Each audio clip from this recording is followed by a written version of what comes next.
Mencintai Tuhan, berhenti menghakimi, dan menjadi berkat. Shalom, kembali lagi dengan saya Lydia Esther dalam program Living for Christ Indonesia.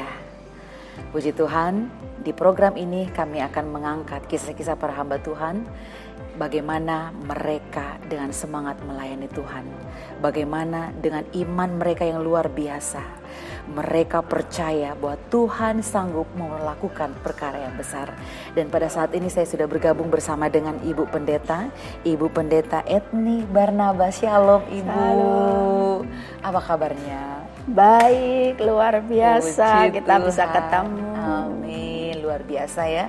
Ibu Etni Barnabas dari Gereja GPDI Langensari, Ungaran Barat ya. Betul. Semarang. Ya. Puji Tuhan, luar biasa. Dan pada saat ini kita mau ngobrol-ngobrol, tentunya kita mau membicarakan tentang kebaikan Tuhan. Ya. Sahabat Living for Christ Indonesia rindu untuk mendengar kesaksian setiap hambanya. Pasti. Dan kita rindu untuk mendapat berkat yang dari Tuhan. Dan pada saat ini Ibu Etni Barnabas, boleh Bu diceritakan bagaimana Tuhan memanggil Ibu untuk melayani Tuhan sampai saat ini. Iya, silakan Ibu. Terima kasih buat kesempatan yang diberikan untuk saya bersaksi. Kalau menyaksikan tentang panggilan Tuhan untuk diri pribadi saya memang merasa belum tahu pada waktu itu. Awalnya kalau saya boleh cerita sedikit, cita-cita saya pengen jadi bidan. Iya, cita-cita sejak sekolah. Tetapi pada waktu saya dilamar orang, dari situlah saya baru tahu, tapi tahunya ini setelah sudah berjalannya waktu. Dilamar orang yang pertama itu KKO. KKO itu ya semacam tentara, dan pada tahun itu tahun 1966 itu melamar resmi. Kakak orang tua oke. Tapi hati saya ada rasa senang. Tidak ada sejahtera. Iya, walaupun orang itu tiap hari ngapel karena asramanya kebetulan dekat dengan rumah orang tua saya. Tiap hari ngapel. Tapi saya tuh nggak suka, jadi nggak bisa terima dengan senang gitu. Tapi dengan bersamaan waktu, karena ini kalau saya cerita rumah orang tua saya kan dulu buat kebaktian, gembala saya dulu Pak Andreas Sahono itu punya pengerja, namanya Pak Barnabas. Kalau saya manggilnya Om Barnabas pada waktu itu ya. Waktu itu. Jadi kalau kebaktian, sebelum mereka itu datang, saya udah bersihin lantai, masih tanah itu, kursinya yang kayak papan panjang itu, saya ngatur tiap ibadah. Orang tua saya belum terima Tuhan, saya sendiri juga masih baru. Tapi saya nggak tahu, hati saya kok seneng gitu ini. Membersihkan tempat untuk ibadah. Lampunya juga masih lampu pakai minyak. Di rumah orang tua saya itu, saya siapin. Sementara mereka datang ibadah, saya ikut ibadah, orang tua saya pergi. Iya, bilang enggak mau. Kalau mereka udah pulang, baru orang tua saya nyedul pulang ke rumah. Itu awal. Ya, dari situlah saya dikasih surat sama pengerjanya itu. Iya. Pulang malam itu kasih surat, intinya mau ambil saya, mau senang saya. Tahun itu yang namanya pengerja, maaf ya, beda dengan sekarang. Semua seperti nol aja. Ringkas cerita, hati saya karena tidak senang sama ini, tapi malah senang sama yang ini.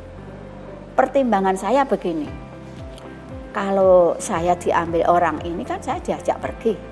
Memang secara materi orang itu sudah ada jatah, gaji, jaminan sudah dari mapan, sudah mapan benar. Sedangkan kalau yang ini maaf bicara, kolektor itu kalau ada orang ibadah, kalau nggak ada orang ibadah nggak ada kolektor. Ya, pertimbangan dari orang tua saya seperti itu. Nanti makan apa? Nah, intinya. Yeah. Tapi saya bilang, hati kecil saya, wah, kalau saya diajak orang ini saya mau, tapi kasihan ini nanti kalau datang kebaktian di sini siapa yang jaga, yang bersihin lantai, yang menyediakan lampu, ya tahu? perasaannya hanya kasihan, bukan cinta, belum ada perasaan cinta saya, hanya kasihan. Ya gitu, lama orang tua saya sepertinya memaksa saya untuk yang ini. Sehingga saya ngomong gini sama orang tua, mertuanya kakak saya kebetulan di situ. Saya bilang, orang ini masih hidup. Mbok, saya bilang, Mbok, saya mau nurut orang tua, ikut ini. Tapi nanti kalau habis nikah, saya mau minggat. Saya bukannya mau bunuh diri, tapi saya mau minggat. Aku bilang gitu.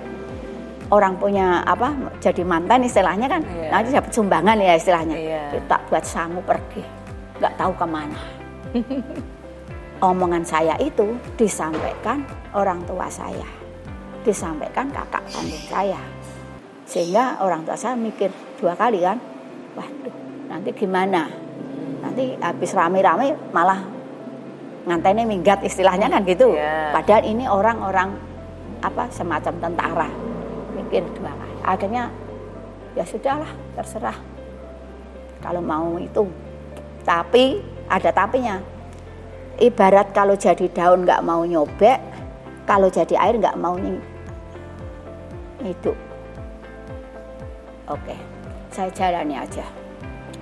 Walaupun pelaksanaannya pun sangat sederhana, namanya orang tua nggak suka. Tapi gembalanya ini yang akhirnya terlaksanalah menikah dengan pendeta tanpa pacaran ya. Dulu itu bulan 11, saya ingat tangganya bulan 11 tanggal 6 bulan 11 tahun 66. Surat itu ke saya. Pertimbangan orang tua akhirnya ya itu ujungnya pokoknya akhirnya manut aku gitu ya. Terus 2 April itu ringkas cerita dilaksanakanlah pemberkatan. Yang penting dapat surat istilahnya kan gitu. Dengan si hamba Tuhan ini, si pengerja ini.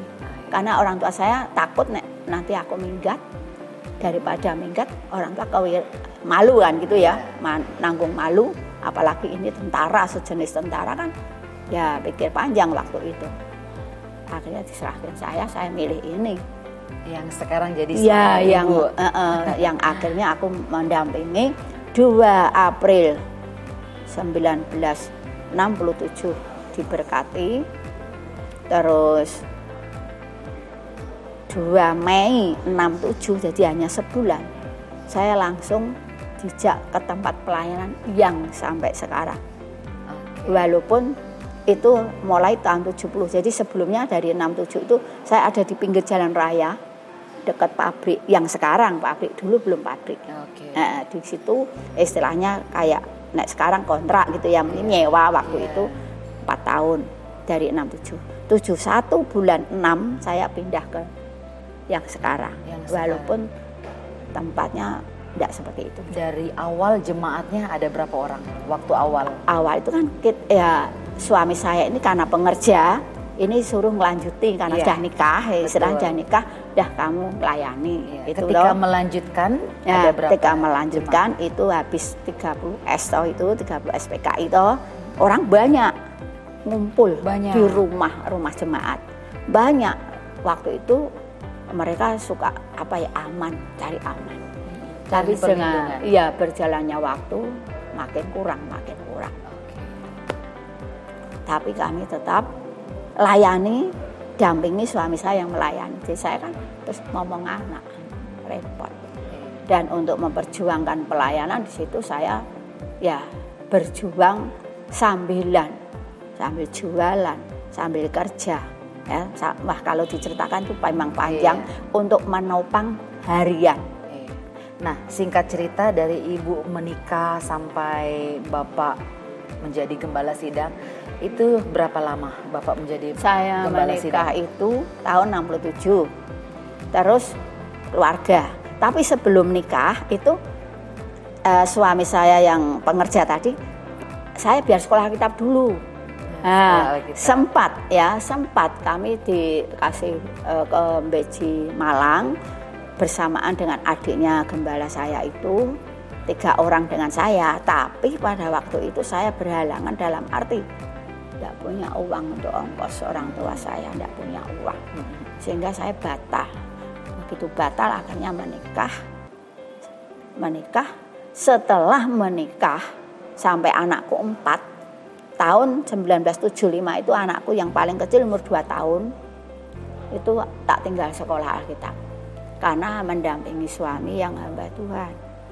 Anaknya dijaga siapa? Anaknya dijaga adik saya, adik sepupu.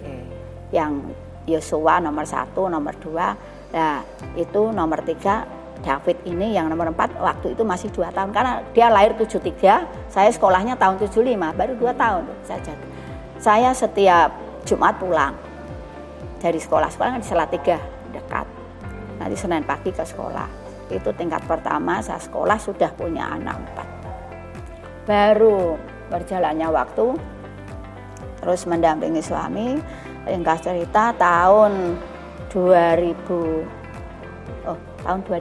suami sudah tidak ada. Suami dipanggil Tuhan 2004. Iya. Nah, ketika suami dipanggil Juli Tuhan, selama sama suami itu berarti 37 tahun saya mendampingi suami melayani. Ya. Dan gereja yang ada juga bertahap sedikit-sedikit. Iya. Nah, ketika suami dipanggil Tuhan tahun 2004, nah siapa yang menggantikan penggembalaan? Sebelum suami itu diberangkatkan ke makam, ada pelantikan. Istri yang melanjutkan, dibantu dengan anak. Itu permintaan jemaat. Jadi jemaat yang minta, kan pas ada acara itu mau pemakaman itu kan ada upacara itu. Iya. Ada sambutan-sambutan, itu wakil dari jemaat minta Ibu Gembala, Ibu Henry Barnabas yang melanjutkan. Wow. Ibu siap enggak, sanggup enggak? Tuhan tolong.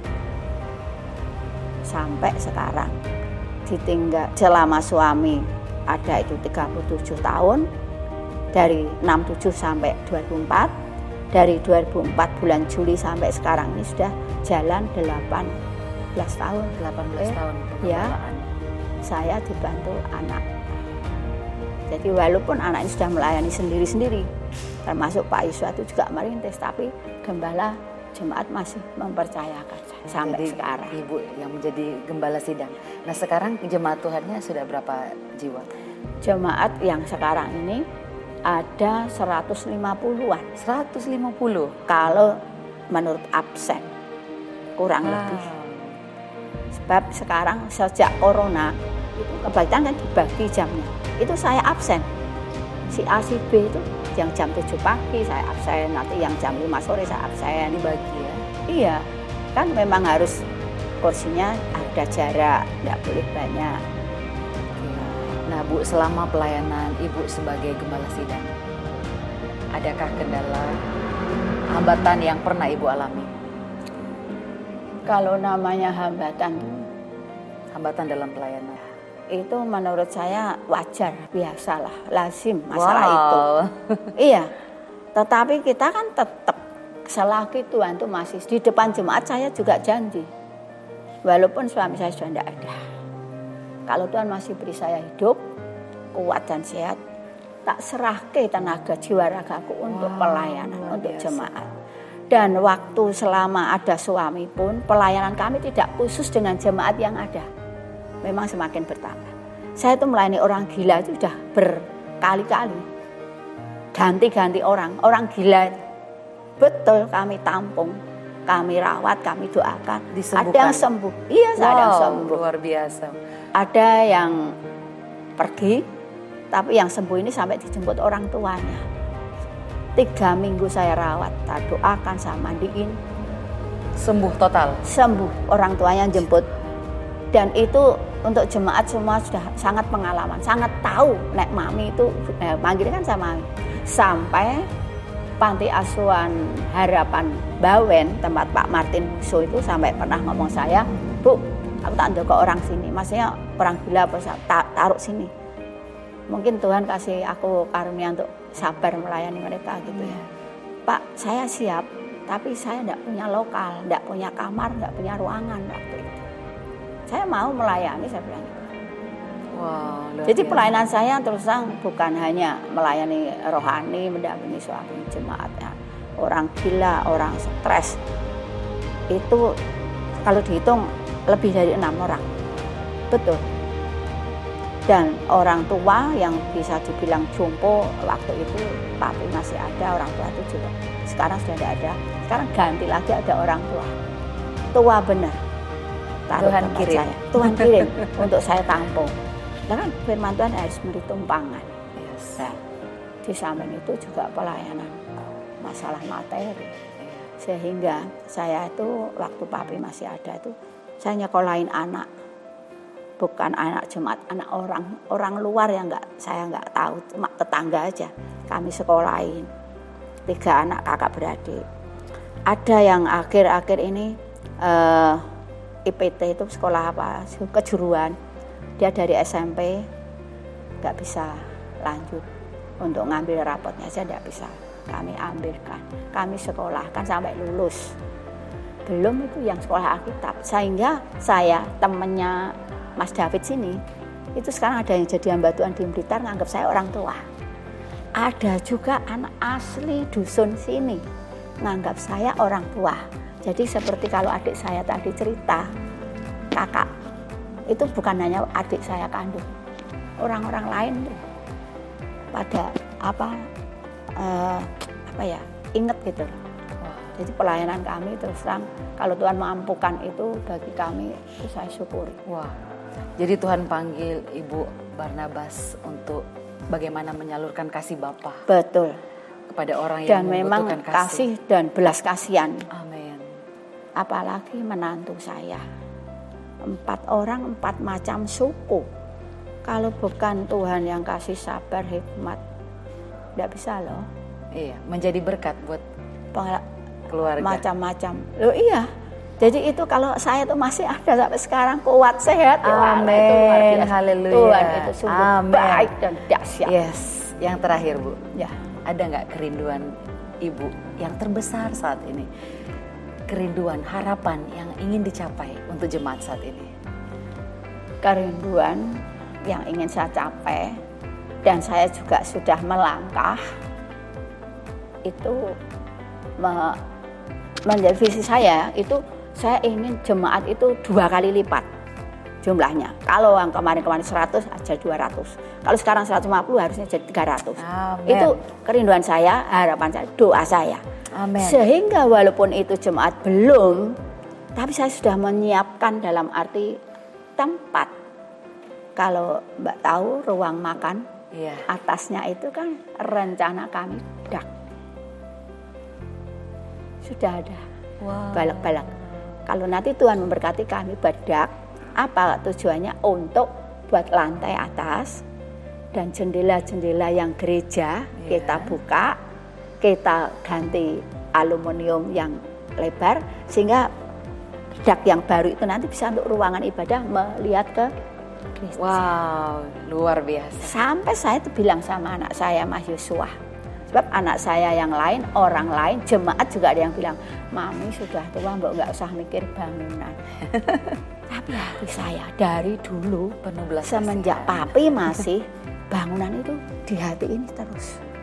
Yang bangun rohani, yang bangun jasmani, bangun jiwa-jiwa juga bangun tempat. Bagaimana nanti Tuhan kirim jiwa-jiwa banyak kalau tempatnya tidak ada. Yes. Jadi sekarang ini itulah doa kami, ya? kerinduan kami, sampai saya bilang anak saya, toh seandainya nanti Mami sewaktu-waktu dipanggil Tuhan, kan banyak orang datang. Saya bilang gitu sampai, kan sudah kelihatan rapi, sudah tambah ruangan. Jadi saya jangan sampai ninggali beban anak itu yang begitu berat. Yes. Itu harapan saya. Tuhan nanti kirim jiwa. Dan Amen. itu doa kami. Amen. Tiap hari Amen. Tuhan kirim jiwa baru. Amin. Ibadah hari Minggu, ada jiwa baru 1. Amin. Tuhan kirim jiwa baru, Tuhan kirim petobat Haleluya. baru, ada orang baru. Itu benar, saya Puji bukan. Tuhan. Itu benar. Luar biasa, kerinduan Itu yang luar keajaiban biasa. Tuhan. Amin. Dan memang Tuhan masih mempercayakan saya untuk melayani saya. Yes. Mau melayani Tuhan sampai akhir. Haleluya, puji Tuhan, Tuhan berkati, luar biasa kesaksiannya. kerinduannya yang sangat mulia untuk pelayanan Tuhan. Dan ini belum terwujud. Pasti tapi Tuhan sudah sediakan. melangkah. Amin. Kalau aku sudah melangkah, Tuhan izinkan memulai, Tuhan akan menyelesaikannya. Iya. Semboyan saya. Puji Tuhan. Terima kasih Ibu atas kesaksiannya yang luar biasa. Kita percaya bahwa Tuhan memberkati Ibu dan Amin. jemaat. Amin. Haleluya, puji Tuhan, luar biasa. Tuhan Yesus baik dalam hidup kita. Pada saat ini kita sudah mendengarkan kesaksian cerita dari Ibu Pendeta Erni Barnabas. Maju terus dalam Tuhan. Tuhan Yesus memberkati. Shalom. Set me free.